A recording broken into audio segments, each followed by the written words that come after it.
Welcome to the Virtual Training Company's Ethical Hacking and Penetration Testing course. My name is Brad Causey, and I'll be working closely with your co-author, Bobby Rogers, to explain some of the exciting new developments in penetration testing and performing vulnerability assessment in the networks and on operating systems that you might find in today's environments.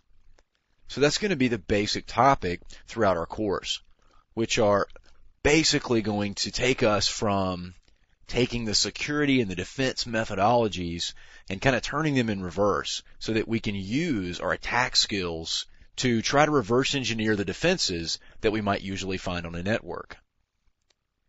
This should allow us the insight of the hacker mentality and allow us to better develop our security systems so that we can protect ourselves from malicious activity. First, let's take a few moments and look at some of the material that we'll be covering. In the very first chapter, we're going to cover the basics. We're going to talk about the concept behind ethical hacking, what the methodologies are that are actually involved there, and then we'll actually move into some of the activities and concepts that you will actually be performing in the field when doing penetration testing and vulnerability assessment. The first of which is reconnaissance. We're going to spend some time talking about doing your research and basically just footprinting the company or the network that you plan on performing ethical hacking against. Next, we'll talk about scanning. Scanning is a little bit more active than reconnaissance and actually will go through and give you a more accurate picture of what you might find in the network or what you might find running on particular hosts in that network.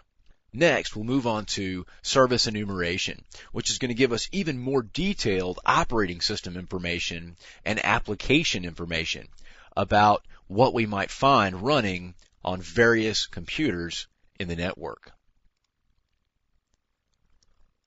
Then we'll go into a little bit more technical detail and move into vulnerability assessment and exploitation. This is actually the point where you have as much information as you need and you close in on a target, find out what vulnerabilities exist, and exploit those vulnerabilities to gain access to those systems. And this is really where the weakness is usually pointed out in most networks.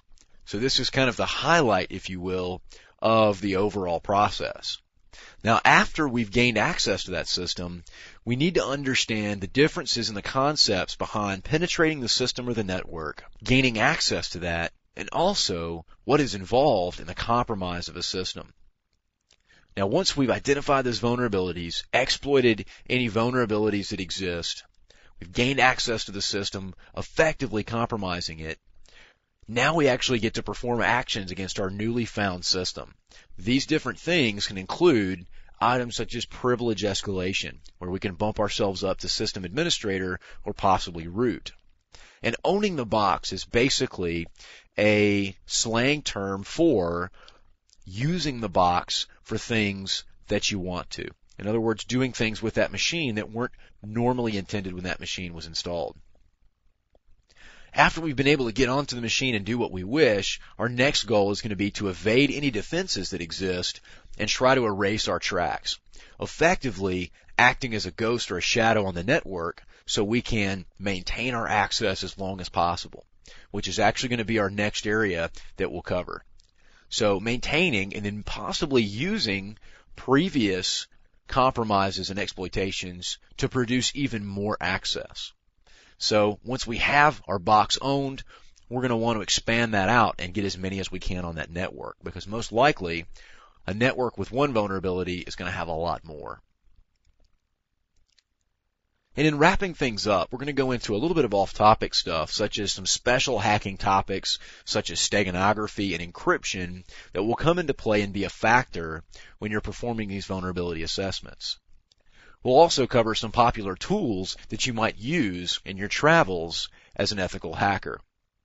We'll cover some of the outstanding exams that exist if you plan on getting certified. And finally, we'll discuss a little bit more about my background and Bobby's background. So this should give you a pretty good idea of what we plan on covering throughout our course. I hope you enjoy the course and look forward to working with you.